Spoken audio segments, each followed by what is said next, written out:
Alright. Test. Okay. Looks good. Give me a sec. I'm just gonna send out a quick announcement. Plus, this will remind me of the last time I've streamed, which not a full month ago. A couple weeks. Not too bad, but.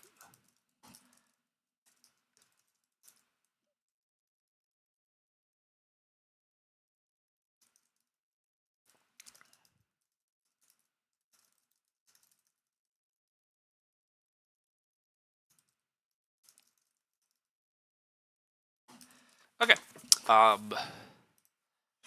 Yeah, I think I only briefly mentioned this when I last streamed, but anyhow, I had planned and did attend the WorldDip a diplomacy-based gaming convention. This year it was held in San Francisco. I like San Francisco as a city a lot, so I had a good time heading out there and getting a day or two to just explore the city and then spend time playing a bunch of diplomacy with the best diplomacy players in the world. This video is probably going to be an hour or slightly more. I'm going to talk about my general thoughts for a little bit, and then I'm going to kind of do game analysis of my games. I don't know that all of my games have that much interesting analysis to go through, particularly for already good players, but I think there's a lot of lessons in every game to learn from, and in particular, I think me talking through and analyzing my own games is going to help improve my level of play and diplomacy. So I'm doing, as always with streaming, I'm doing it as much for myself as anybody's actual content, and if people find it interesting and enjoy it, great. And if they don't, hopefully, me just talking entertains myself. Anyhow, yeah, so it was held over this last weekend, early April in San Francisco. On Friday, basically, they had some organized activities and stuff, but given I knew very few people and I had other things I wanted to do in San Francisco, I just spent the first like day or two I was in San Francisco just doing whatever I wanted. And then I kind of joined them early Friday to meet a handful of people, watch this panel discussion, and then, yeah, register and play round one. Then all day Saturday was essentially just diplomacy. And then Sunday morning was diplomacy. And by the evening, I basically was heading off to the airport. So I guess the rest of my San Francisco trip's not that important, although it's the part that I have way more pictures of. I don't have a ton of pictures of the event to talk through, but I'll just blitz through kind of what I did quick. For San Francisco in general, it was really nice weather that we got. It was like low 60s, upper 50s, and relatively sunny and remarkably not foggy. Last time I was in San Francisco, it was just horribly foggy, and you couldn't get any of the pictures of the bridge or anything. But I basically walked the whole coastline from Golden Gate Bridge to like Fisherman's Wharf on that first day, and I really enjoyed that. Did I enjoy a Mission District burrito? I did not, unfortunately. Sorry to disappoint. Admittedly, I stayed mostly kind of at the outskirts of town or then into Financial District. I was only like I showed up. I landed like Thursday early afternoon, and then, yeah, traveled to like Crissy Field, and then just walked the coastline Thursday. So I mean, yeah, walked past Fort Mason, blah blah blah, Fisherman's Wharf, Sea Lions, and then I went to the Exploratorium for Thursday night. One of the most delightful things to me in San Francisco is that during the evenings, their museums host adult-only nights. The Exploratorium might be my favorite museum in the world. It's like a hands-on based science museum. There's just tons of cool things, and anyhow, yeah, I really enjoyed it. So that was a very fun night to just have an adults-only night at a museum. That I really enjoyed. So anyhow, yeah, San Francisco's a cool time. You think we've talked about you working at the Exploratorium as a high school job? I don't know that we have talked about this, but I guess I don't know that working there is actually. I don't know if I'm that jealous of that, but maybe I am. I don't know. The Exploratorium is sweet, and yeah, working there would have been awesome. Actually, that does sound like a sweet high school job. Actually, yeah, anyhow, I love that museum, and I love the adults only night thing. there was like a NASA scientist that gave a talk on like lunar exploration and stuff. Anyhow, yeah, I nerded out, but really loved it. That was a great way to spend the first night. The next morning, I inadvertently wandered by opening day of the San Francisco Giants. I didn't know it was opening day. I just decided to walk the like southern coastline. But yeah, I rapidly there was tons of Giants fans everywhere through the southern part of the like city because their opening day game was at like 1 o'clock, and I was walking by at like 10 a.m. to 11 a.m. So tons of fans were already filtering in and pre-gaming and all that. So that was kind of cool to just wander through all that fandom and check out the field. But then, yeah, basically the rest of the weekend I played Diplomacy, and I have very few pictures of Diplomacy, but there's all these old boards and various tables. Uh, Honestly, too many old boards. I don't really like the old boards. Glad they still seem to be thriving and doing the adult nights. Yeah, look. I love the adult nights. The last time I was in San Francisco, I also did an adult night, but that time I did it at the Academy of Sciences. Is that what it's called? Whatever the one is in like the giant Golden Gate Park in the giant glass dome thing. I think it's called the Academy of Sciences. Anyhow, I love the idea of yeah, adults only like museum nights, especially at science museums, because art museums like there's often not as many kids, and I can enjoy an art museum just fine wandering through. A lot of science museums I do enjoy, but it's admittedly a little harder sometimes to enjoy them with so many school groups like running through and around. And you still can, but especially a lot of the hands-on stuff is very hard to.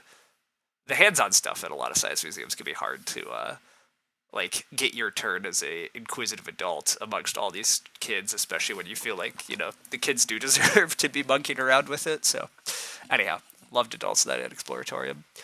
But yeah, anyhow, Diplomacy.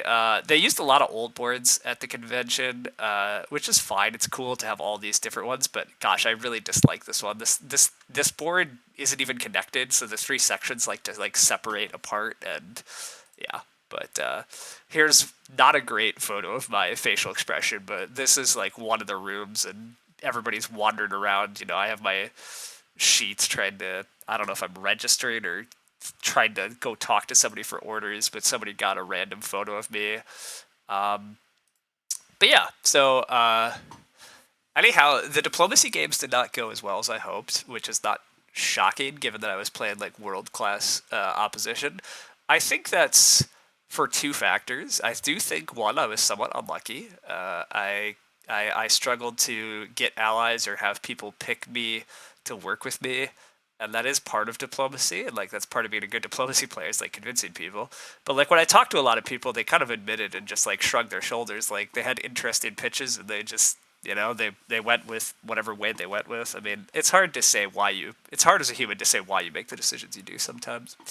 I also got a bit unlucky due to meta tournament considerations, which we'll get to in game three.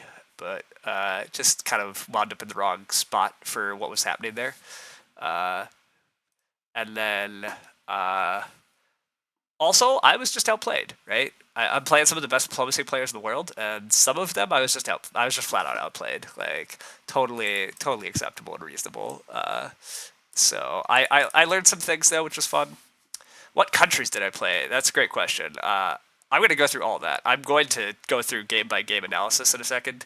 Um, I was trying to cover the overall event vibes first. So, anyhow, I did find like plenty of new friends at the event. Like people were very friendly overall, except obviously once you're playing, then I mean people are still friendly while you're playing. It's just inevitably somebody, not always, but usually somebody's gonna betray you or not follow through on what they say they're gonna do, and that's can be very frustrating. Some of my games are pretty frustrating, but weirdly, that's sort of why I love diplomacy.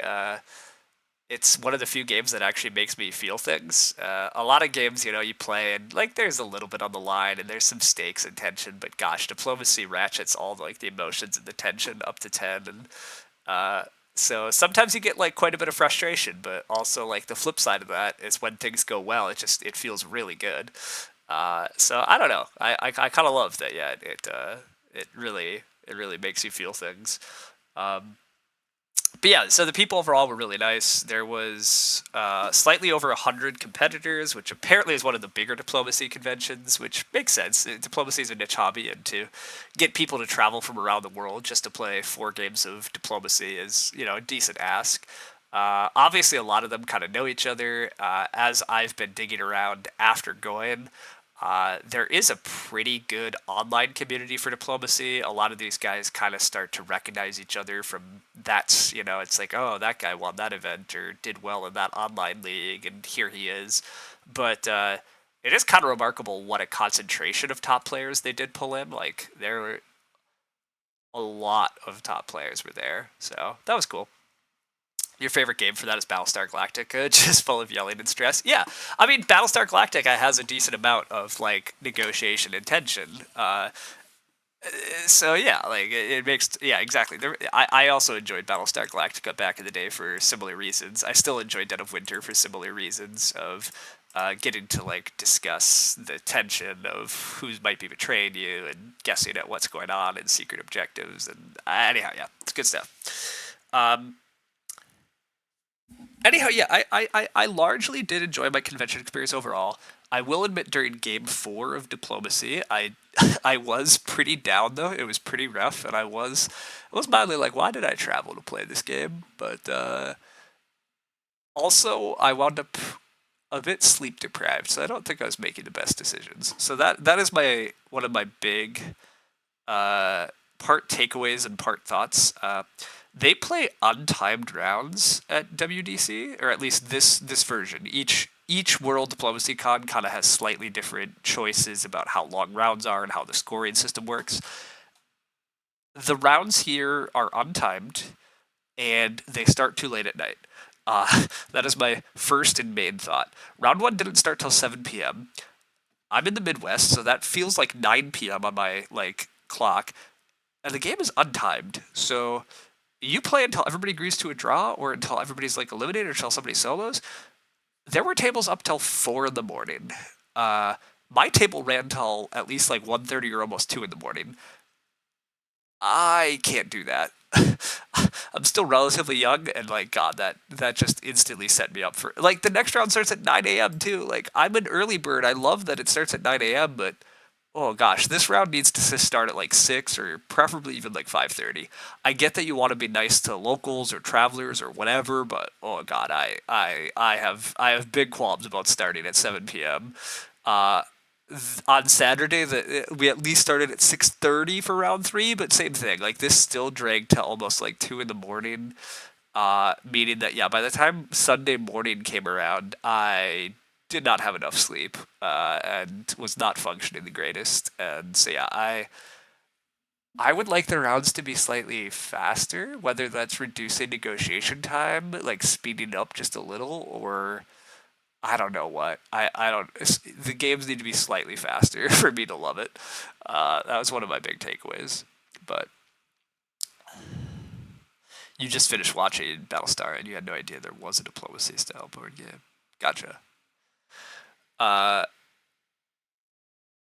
but anyhow, so yeah, but one of my complaints with that, the scoring system they use, I also have mild complaints about. Their scoring system is heavily focused on getting a lot of centers, and it's less focused on being top of the board than I would like. Um, their scoring system gives small bonus points for being like first, second, third, fourth in number of centers at the end, but you also get 10 points for every supply center you have. So this means that like if you can find an ally and like one person just goes to like 14 supply centers and you go to 12, both of you just score very well. So I I would like a scoring system that slightly rewards people for really pushing for the top of the board. There is some further bonus for topping the board. You get some extra bonus points here if you're the single player topping the board, but it's pretty minor. The main thing that matters is that you have a lot of supply centers and that you're near the top. But that means that yeah, like you can have very strong like second and third place scores, which is fine, but yeah, it does slightly change how the games are played. In my opinion, this scoring system heavily prioritizes you to find an ally, stick with them, and just both grow huge if you're able to. Which totally valid technique. I really struggled to find allies to do this with, and that was frustrating to me because I I would have been very happy taking second place to my allies first. Like I would have helped somebody do better than me even because the scoring system still just benefits both of us. But anyhow, this is getting too in the weeds. I have mild qualms with the scoring system, but overall it was a really fun event. I enjoyed it. Would I go back? Maybe. Traveling to San Francisco and playing 4 games of diplomacy, like I enjoyed it. It was fun to check out San Francisco again. It's a city I like, but like, am I going to go back to San Francisco for a diplomacy tournament yearly? Probably not. I did like the crew a lot. I enjoyed it well enough, but it's quite a bit of time and expense to like get there. Expense wise, there is a hotel. It was reasonably priced, but right across the street there was a hostel, so I did that. That was kind of nice for that to be an option because that got my nightly price under $50 for a room that was in the financial district to like downtown San Francisco and walk everywhere. So like that was pretty cool, but still by the time I added on flights and registration, whatever, like I'm paying quite a lot to play a couple games of diplomacy. Um, but also like a San Francisco vacation on top of it. So like overall, I enjoyed it. It was worth it to me, but I don't think it's a yearly trip for me. Would I go to another WorldDipCon? Yeah, I would. The fact that they rotate the host sites is kind of cool because that again that allows me to kind of like justify going to them as part of travel. So like next year there's one in Athens. Am I going to travel to Athens for DipCon? Deeply unclear, but it is alluring to be like, oh, I can go check out a bunch of Athens stuff and like make it a vacation, but then for 2 days do some diplomacy stuff at World DipCon. Cool. Admittedly, while we were there, the World DipCon site for 2027 was picked as Chicago. Now, Chicago, I'm very likely to go to because I'll still be living in Madison, Wisconsin. So, a 3-hour car drive to a World DipCon, I'll very likely do that one in 27, just because it's so easy. Chicago is hosting the North American DipCon, so like there's a World DipCon every year and then a North American one every year. You know, uh, anyhow, Chicago's hosting North American DipCon later this fall. I'll likely go to that because again, Chicago's right there. But anyhow, catching up on my chat quick. It's more of a co-op, yeah. Yeah, Battlestar Galactica is like pretty cool. Um, I enjoyed it quite a bit. Battlestar Galactica was pretty popular in the like early 2000s or mid 2000s, early 2010s era of BGG. But then yeah, I mean, it fell out of print, so people can't really get a copy anymore. I also do find Battlestar Galactica runs just a tad long. So like personally, Dead of Winter did kind of like replace my desire to play Battlestar Galactica. They're different in their and they're good in their own ways, but Dead of Winter gave me a lot of the same experience and tension of like wondering who traders are and stuff with like a significantly quicker playing time. So I liked that. But anyhow, yeah, I don't know. Battlestar Galactica is still a pretty good game. I haven't played it in a long time. And then part of the problem is like if I want a pure negotiation game, I'll just play diplomacy nowadays. So um, anyhow, what other comments do I have about World DipCon as a whole? I don't know that I have a lot of others. Overall, yeah, it was a good time. It was enjoyable. It's a cool crowd. If you enjoy diplomacy, like, yeah, dive in and go. Yeah, there's a lot of very good players, interesting stuff, yada yada. My one other complaint about World DipCon. The site that it was on, it had like 2 separate little convention rooms, neither of which were particularly big, and then it kind of had this mezzanine snaking around them. This is kind of nice for diplomacy because it allows players to like be able to kind of talk in private and like really get away from the table. But it was kind of annoying because there was almost a few too many people, so like wandering around and like you kind of had to constantly push past people, which is okay, but like it was a little tight. And then the bigger complaint I had was the fact that the mezzanine was like slightly maze-like and kind of had all these little nooks and crannies. Some players I feel like slightly weaponize that to like talk to convince their ally to like go hide in this corner essentially. And like if I want to go find somebody to talk to them, I don't know where they are. I'm used to playing diplomacy in just kind of like one big room or like big ballrooms where it's like, oh, I can see they're talking over there. So if I want to go, if I'm like, oh, there's not a lot of time left, I want to go talk to Russia one more time. It's like, well, I go wander over there, boom, there they are. Uh, here it felt like some people kind of purposely like basically took an outlet of like we're going to talk over here and nobody can talk to us, interrupt us, or anything. And I'm like, that's a little skeevy. I did not like that. So yeah, didn't love that part. But anyhow, as for my specific games, let's go through it. I did wind up doing slightly better than I thought I did, based on how badly a lot of my games go. I guess we'll talk through how my games went now. I had a fairly good round one. I tied for the top of the board but with only 8 centers, so it's not that many. So it wasn't a great result, but it was solid. Round two winds up going quite poorly. I end on a single supply center. Round three, same result. I wind up on a single supply center. And round four, I get completely eliminated. So that felt not great. But out of the slightly over 100 players, admittedly not all 100 played every round. I think there's probably like 80 people that played every round. And actually, most people played like 3+ rounds at least. Anyhow, out of the 105, I wound up ranked 66, which felt slightly better than I thought I was going to do. But yeah, I'm really carried a lot by my round one score. My round one score is 135, and my end score is 174. You do have a drop score. One of your first 3 rounds is a drop. So my overall score is 135 plus my single supply center result, which was 21, plus my final round score of 18. But yeah, I'm heavily carried, heavily carried by my one good round. But honestly, having one good round is still better than a decent number of players, right? Like, basically, my one good round of 135, that alone was enough to take 73rd place or 74th place. Like, everybody below me didn't even have enough points to overcome that. So, that's how it goes. Okay, yeah, let's talk about the boards. Let's actually do the game analysis now. So round one goes pretty well for me. I don't know very many people, obviously, and I wind up at this table as France. My first game is France. France is a great country to pull.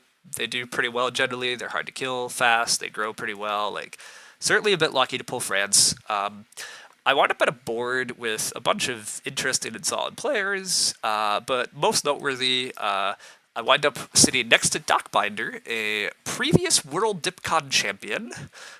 So that was tough. And then Justin Lores had quite a bit of success online and in-person tournaments lately. Plenty of the others have some success to note. But anyhow, yeah, I'm sitting next to one of the literal champions. Anyhow, every game at WDC did get logged, so we're doing a full game analysis here. Like, we get to see the full thing. Whoops, this is the final position. Let us go back to the start of the game. So I'm France. I talk, as always, I try to play with my neighbors. I talk to Italy. I'm getting pretty good vibes. I enjoy Justin quite a bit. I feel like we have a good rapport. I'd like to work with him a bit. France and Italy fighting, I think, is usually pretty bad.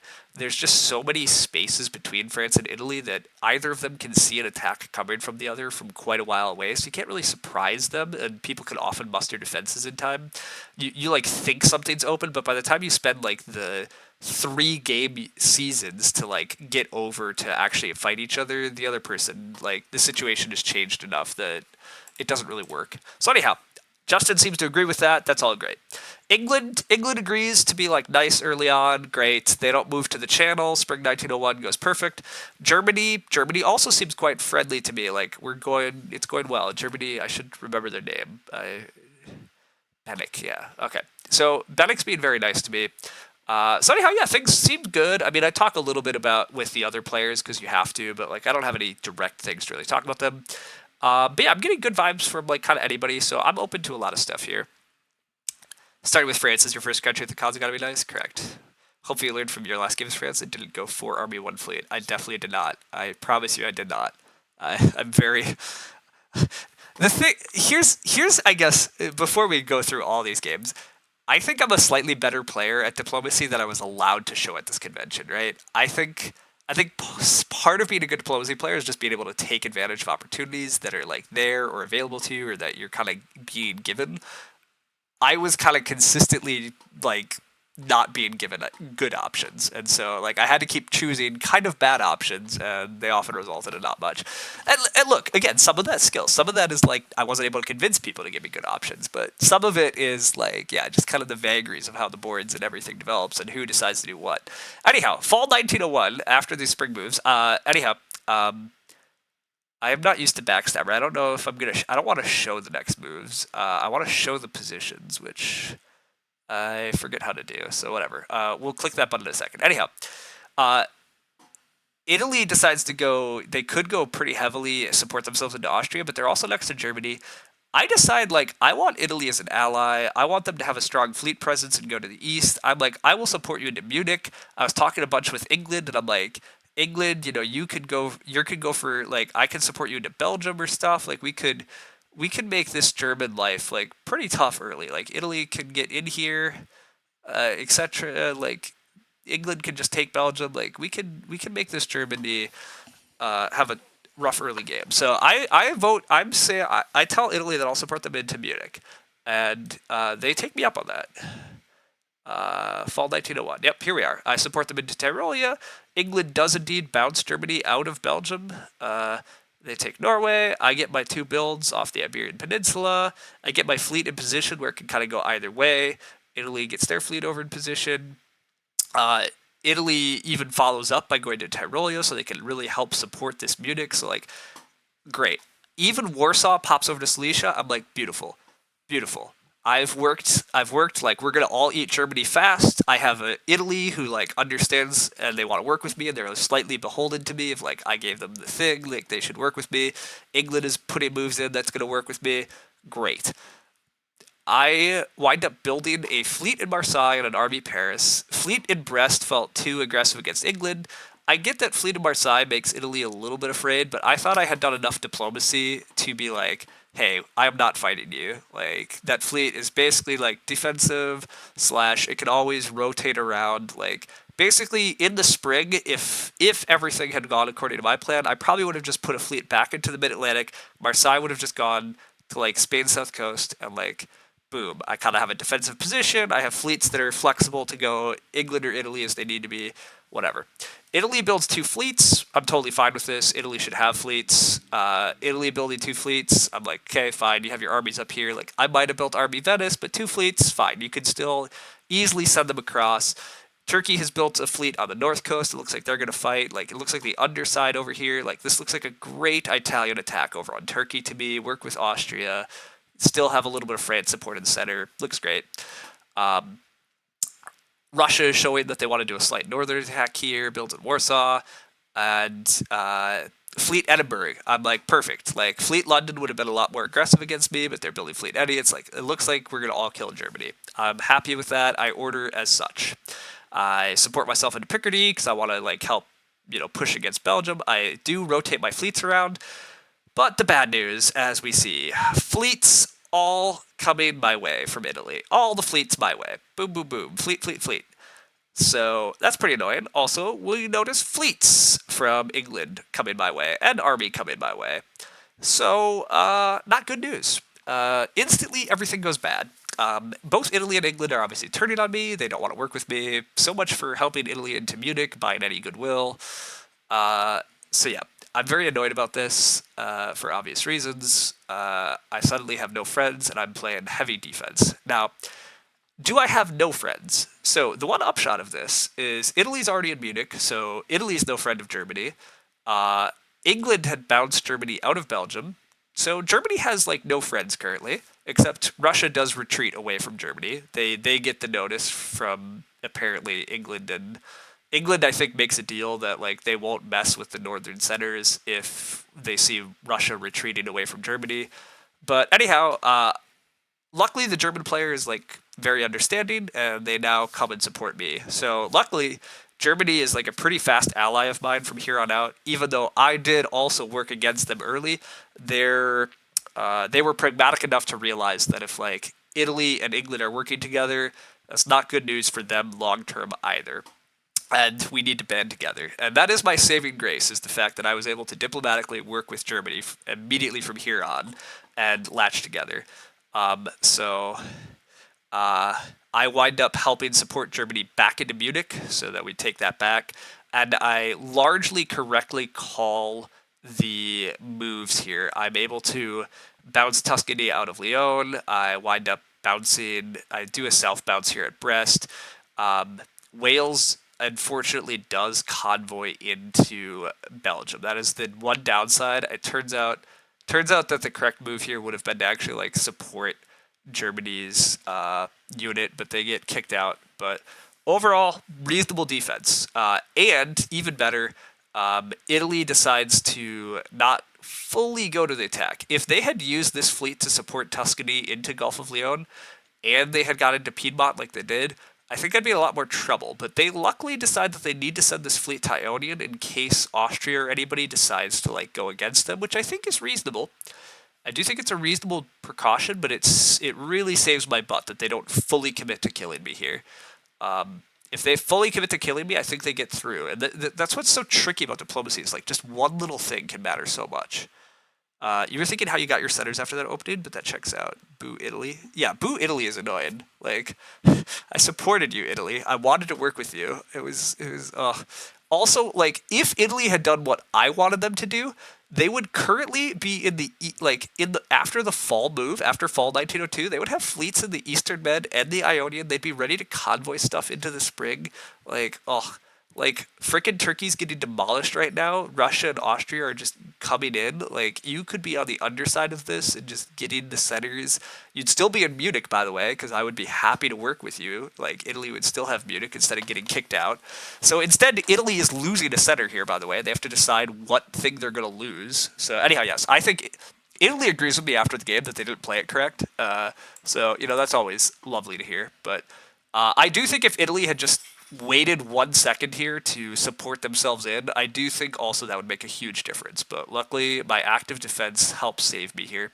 They wind up disbanding Piedmont because they do decide that to build Austria is pretty spooky here, and they don't really like.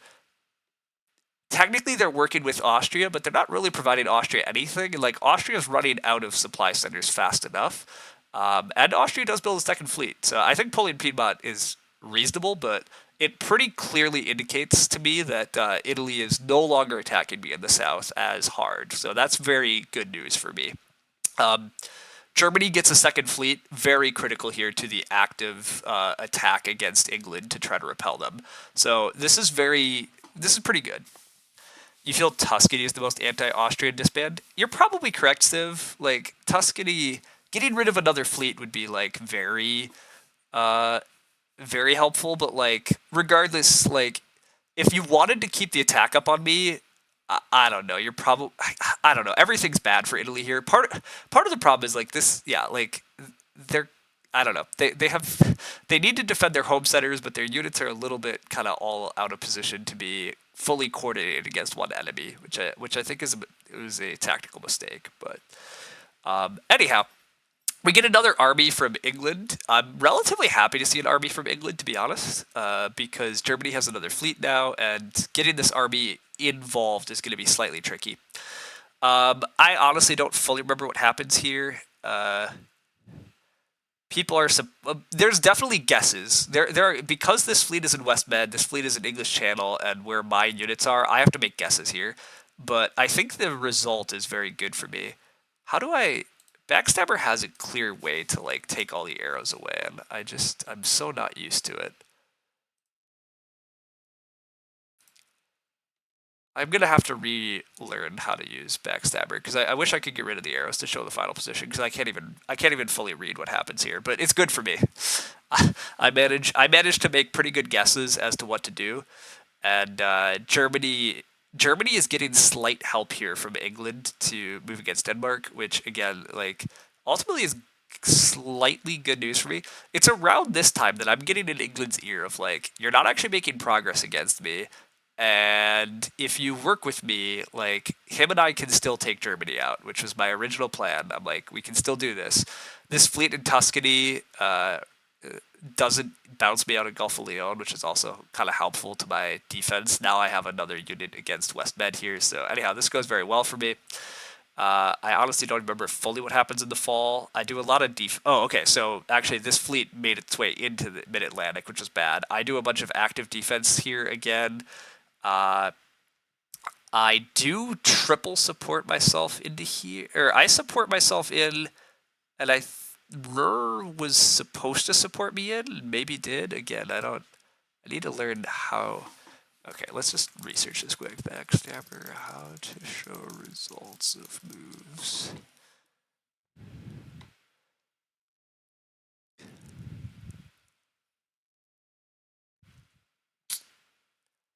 Meh, I'm not getting the right answer here quick. I should have clearly figured this out earlier, but um, anyhow, uh, things go reasonable here. Um, it's still kind of a mess, obviously. England or Italy made their way into Trieste here, yada yada. But Italy builds another unit. Italy has begun attacking Austria from behind, working with, I guess, Russia. But slightly good news. The bad news is that nobody's actually working with me besides Germany. Germany's doing what they can here to be messy. I'm just playing full defense moves still. I'm making guesses. I'm making my best guesses about what's happening and how to defend against them. And the good news is I'm making pretty good guesses as to what they're up to and how to attack them. So that part goes quite well. Here, England decides they want to be the fleet in here, and yeah, I'm still just moving around fleets and units. Nothing's really happening here. So we're at 1904, and like I'm just playing a lot of defense. While England's at least making progress in the north, but Italy finally is retreating their fleet away from me to do more firmly on this Austrian attack, because God, look at how open the middle of Austria is. So luckily Italy decides they have easier centers than me, and they largely pull back. Also, uh, Italy wound up sneaking to Irish Sea, which is putting pressure on Liverpool, so that's good news for me too. Um, so I think Italy at this point is actually working with me. So that was the nice bit. I'm still doing heavy defense, like freaking, I'm getting double attacked in Brest by England, etc. But Germany is now kind of extending themselves a little too far. The backside of Germany is very not defended. Like, there are some fleets here, but like this Holland unit's really not supported by anything. This Munich unit's not supported by a lot. Like, they're spreading themselves thin. I think this is where I finally get the pitch of like, hey, England, you still haven't made it. Like, you're not making it in on me. Like, let's find a way to work together. And indeed, I think this is when I finally got it through. England finally retreats away from me. Just, worried about this Irish unit. Irish doesn't go to Liverpool for some reason. Justin didn't have to explain that to me. I wind up pushing my fleet south because I'm finally like, I think I have an ally in England. I think I can like push this way. I wind up taking. England supports me into Holland, even, or into Belgium. It looks like. Uh, yeah, England pushes into Ruhr, and yeah, England's decided that it's time to work with me, and things go pretty well from here. Is the good news. Again, England is a former World Dipcon champ. Like, he's seen the opportunity to make their way against Greece. I'm able to build another fleet here because England helped me get Belgium. But this third fleet, like, Italy has only two fleets. Italy has also gone very army heavy and has stalled out slightly. My three fleets in the south are going to be able to overpower and gather up some of these centers soon enough. And yeah, I think this fleet has made England very not happy overall and wants Italy to be pressured. So things finally break my way. You think England's trying to attack Holland and Germany supported me to Belgium? Oh wait, no, England finally worked with me. This is the first game, so it's a little fuzzy in my head too, because it's already like almost a week since I played this, or it is a week since I played this, basically. But anyhow, things continue to go fine here. I do retreat a little bit just to help make sure that this Irish fleet can't go anywhere, because England's asking for that. I'm making some positioning units with my armies, but Germany, for some reason, is not coming home to defend themselves particularly. You'll notice that they're like still making an attack against Russia and leaving their backside very open. Italy is retreating a bit because they see me pressuring, and I think I might have made an agreement with Italy that I would retreat and just focus on Germany, giving them time to worry about Austria. I don't fully remember the details. It's very fortunate for me that, like, honestly, the East never figured their things out this game either. This was such a messy game, right? Everybody is still left. Everybody's, like, attacking each other every which way. And, like, this was a game where two people just needed to ally and push, and they would do well. And finally, I found somebody that was going to just ally and push with me. And I think that's really why we eventually top this board in a couple seasons, is, like, we just finally start coordinating our moves fully, and like we just start making progress. This season is not a ton of.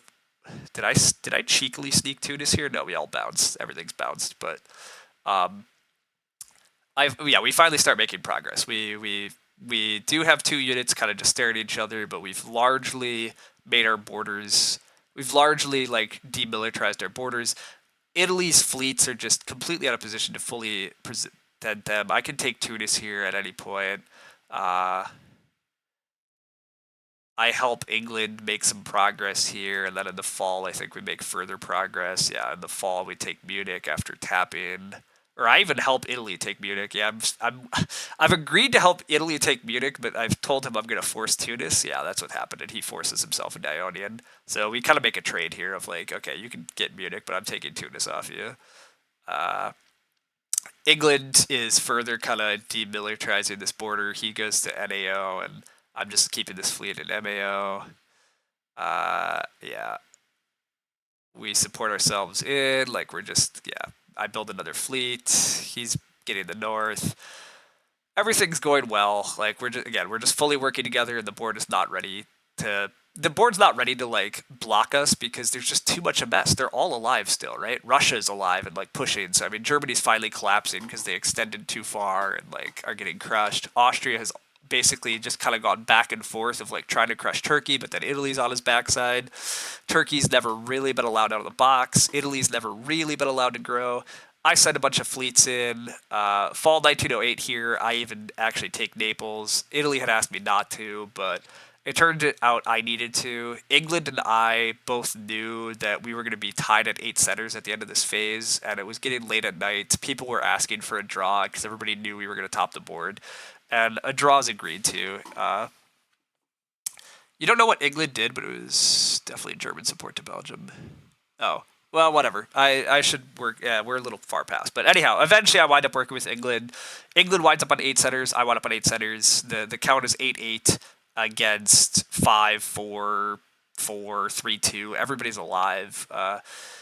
We agreed to the draw because it's late at night and people don't want us to play on. But in hindsight, this is actually a slight regret of mine. I wish I had agreed to play on. I think playing on benefits me, which is part of actually I think why Doc was pushing for the game to end, especially when Doc builds double armies here.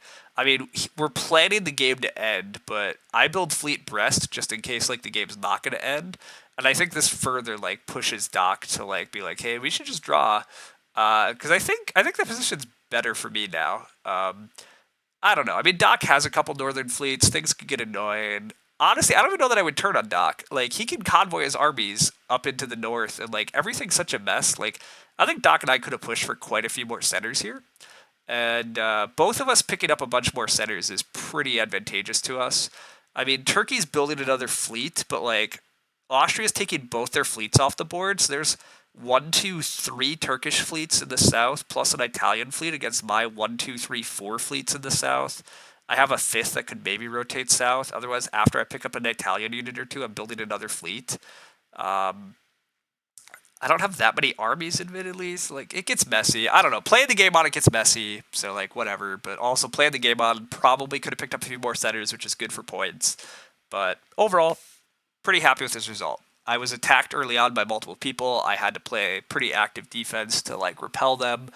I was getting attacked by Italy for like 2 seasons. I got attacked by England for like 4 seasons, and like I did not give up any of my supply centers. I managed to stay whole at 5, and eventually like be like, hey, there are other opportunities besides attacking me. Let's take them. And then I was able to work really nicely with Doc. Like we were able to make strong agreements and make good progress against Germany. Like here's a bunch of supply centers. Like let's go. So yeah, that was nice. That was a good result. But Russia not getting more ground while England is focused on you seems like a big mistake on their part. I think there was a lot of mistakes this game. Yeah. I think there was a lot of mistakes this game.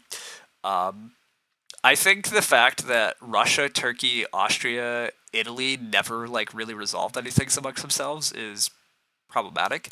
I agree that I think Russia probably had an opportunity for a better northern attack if they had wanted it. Although Germany was pressuring Russia a lot, so like if Germany Russia had ever got on board, like I don't even remember fully what I was pitching during the time I was getting attacked, partly because I was just like, I was so annoyed at Italy. I probably didn't spend enough time talking to Russia and Germany. There was probably an opportunity for France, Germany, Russia to all work together to like push against England hard. And I don't know that we've fully, like found time. This is a thing of live play that I think I wasn't great at, is like forcing my way into conversations fast and early and being a bit forceful with what I wanted to see have happen. But it's obviously such a delicate balance in diplomacy too, of like I don't want to be too domineering or anything. I want people to feel like they're making choices they like rather than just making moves that other people are like demanding or asking of them. But yeah, figuring out what the players themselves want is always a bit tricky too. So.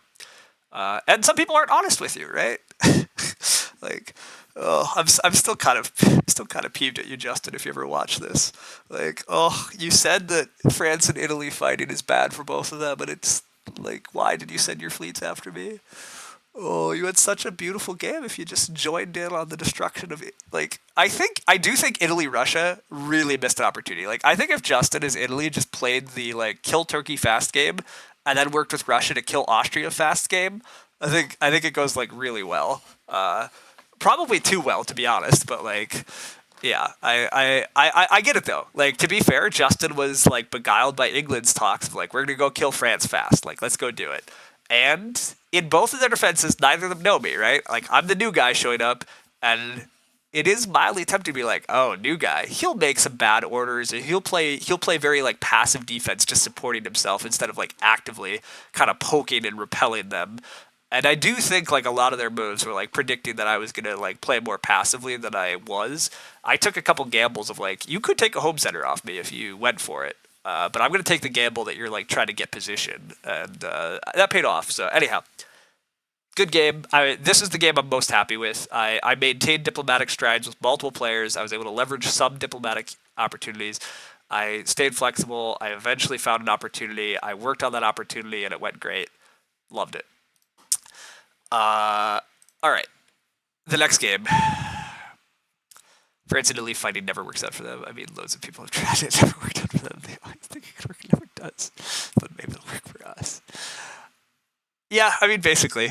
That's basically how I feel. I mean, there are exceptions to every diplomacy rule, but there is more space between France and Italy than I think most people think. Like, they're like, ooh, it looks so open. I'm just going to slide in and pick up centers. And it's like, no, the problem is, like, it takes you like 3 moves to get from here to here. And it's just like, everybody sees it coming. And they build up defense by the time that you make the moves. Like, it's just not that fast. Okay. The next game, I wind up as Russia. I enjoy Russia. Russia's a fun country. I wind up at a pretty solid table. There's some experienced players.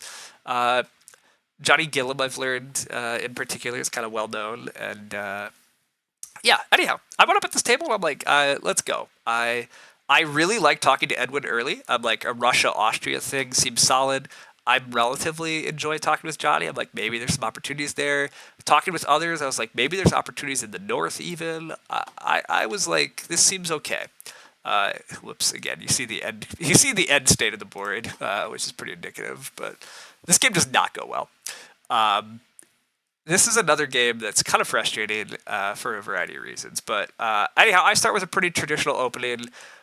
Turkey bounces me out. This is a pretty traditional Turkey opening, though, too. Like, we talked about, like, could we just trust each other right off the bat? But we're like, we're just both bouncing black. It's easy. I'm gonna bounce Austria and Galicia.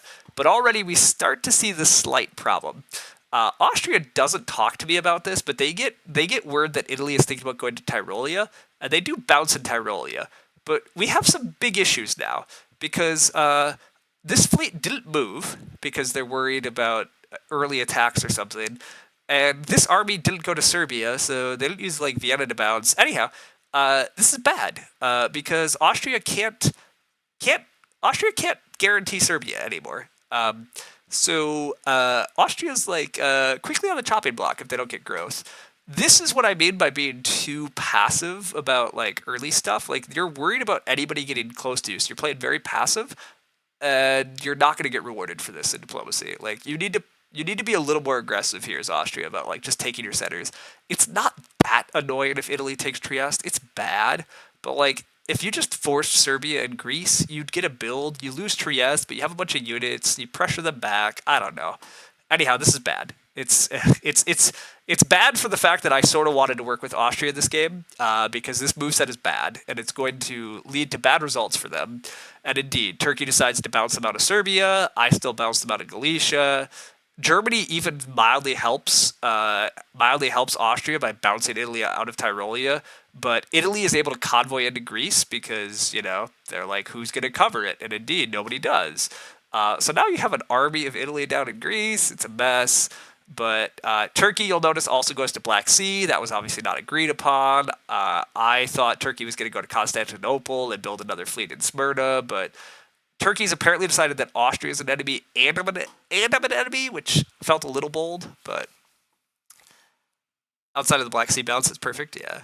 LOL Turkey did the new meta opening, but it expects Austria to not be this passive. Yes. I thought at this point that Turkey was going to agree to me, like, Austria has opened poorly, you can bounce Serbia, like, we're going to get in position and just attack Austria. I was fully on board to, like, working with Turkey, so I was very disappointed to see this Black Sea move. I also don't get Sweden because this is a Germany player that decides I don't need Sweden, which is fair enough. As the Germans here, I wouldn't necessarily want to help a Russian player that looks like they might kill Austria fast, but that means I can't do a lot in the north, and there's already an army in Norway, so like this is a bad northern opening, and it's not looking great. The only good news is Turkey builds an army. Turkey building an army suggests almost certainly they're going to like try to go around Armenia and attack Sevastopol, but like it also means they don't have fleet presence in the south. So, like, I'm hoping that I can convince Italy to swing down and around, but Italy's probably going to go after Austria. Turkey is working with Italy, you're correct. Turkey and Italy are who is trying to pair up here.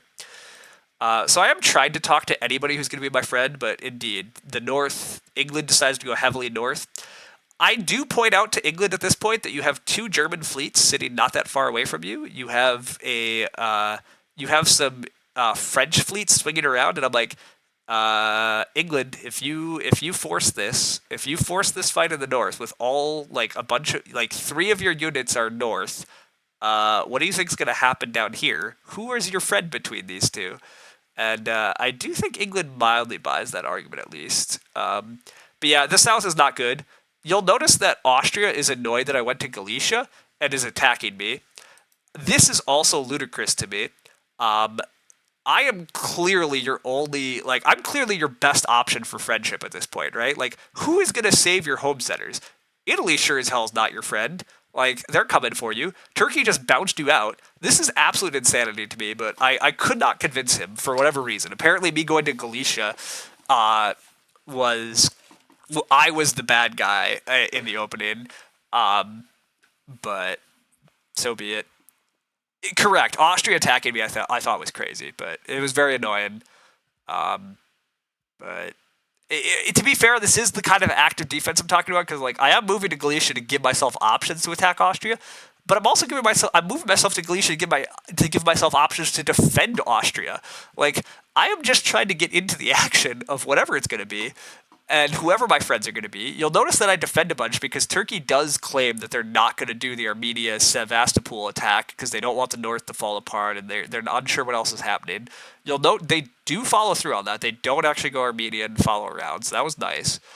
And then Italy does help Austria here, so like in Austria's defense, like they get a bunch of support against me, but yeah, I'm like, this is crazy, Austria. Like Italy is sitting in Trieste in Serbia, and yes, you're getting support from them, but like they are not your friends. Like I am not your enemies compared to Italy, but Austria has been beguiled, and so yeah. Anyhow, this game is just very annoying.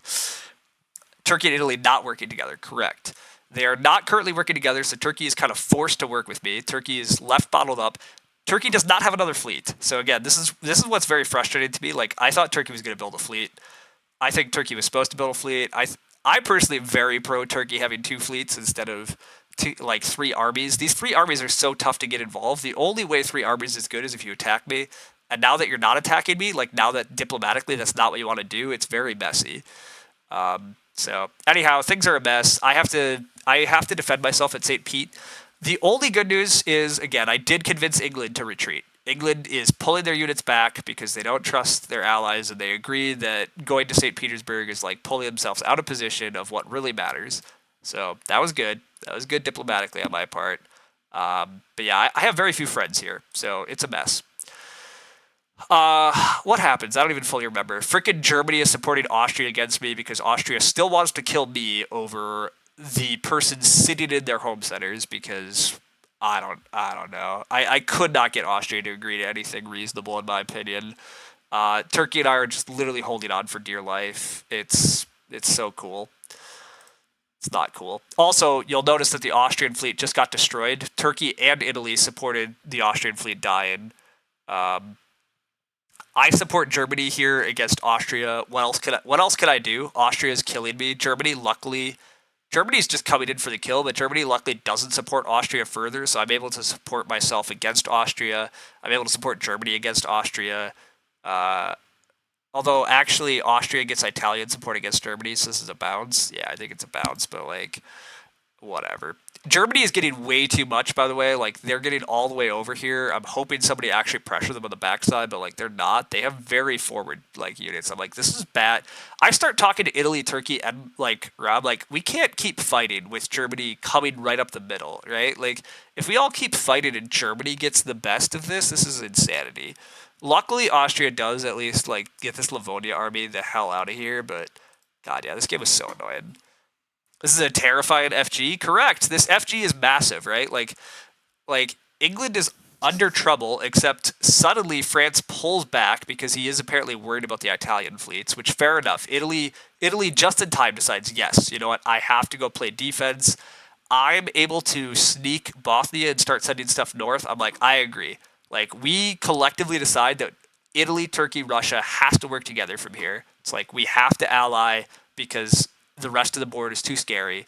So because the other side of the board is moving fast enough, I luckily actually get allies again. But you'll notice, I mean, Turkey is just always going to be in great position against both me and Italy. Both me and Italy feel we have to go to the line. Turkey's behind us. I'm like, this is great for Turkey, but I can't do anything else. I decide at this point in the game, basically, I'm like, I can't turn on Turkey because the like Germany will just roll me. I'm like, I do have to provide defense against Germany. And I'm basically like, okay, the plan at this point for me was like, I gotta convince Turkey that they can just work with me and they can get to like a 14 supply center Turkey and I'm gonna get to like a 10 center Russia, and we're gonna both be very happy about that. What are you looking at? You're looking at diplomacy. I'm doing analysis of my games. Anyhow, I pitched this hard to Turkey because I'm like, Turkey's gonna have opportunities to stab me, and I was trying to understand if Turkey was willing to be patient and build up for a big board top, or if they were gonna slide the knife in the like at the opportunity they could. And basically, I thought there was a chance that Turkey would play the long game with me. I wasn't sure of it, but looking at the position, Germany had no interest in being my ally. Germany saw me as his best source of dots. Totally fair, reasonable. I don't know why they would ally with me either, to be honest. Talking with like France or England against working against Germany didn't really seem to be on the table. Working with Italy to kill Turkey, again, we'd be turning our backs to like the people that have are just lined up to kill us. Basically, I felt I had very few options. With different players, with maybe some more time, with different creativity, maybe there was other ways around this, but basically, I decided at this point in the game, that I'm basically going to fully trust Turkey is on board for the long-term plan. And if they're not, well, I was gonna die anyhow. So I basically fully commit with them. I'm like, yeah, come kill my Sevastopol fleet. The Sevastopol fleet is useless to us if we're working together. Like, let's kill that. You can pick up Sevastopol. I'm gonna pick up Vienna and some stuff on the way out. I'll get more builds up north because we need to contest these northern centers. These northern centers are susceptible at the moment. Germany is turning on France at this moment, uh, slightly, I think, or I don't remember if they're turning on France or they're just back to killing England. Whatever is going on here, it's a mess. So like, I feel like I actually have opportunities to pick up centers in the north, and I'm like, let's do it. I'm gonna pick up centers in the north. Turkey, you get, you give Italy room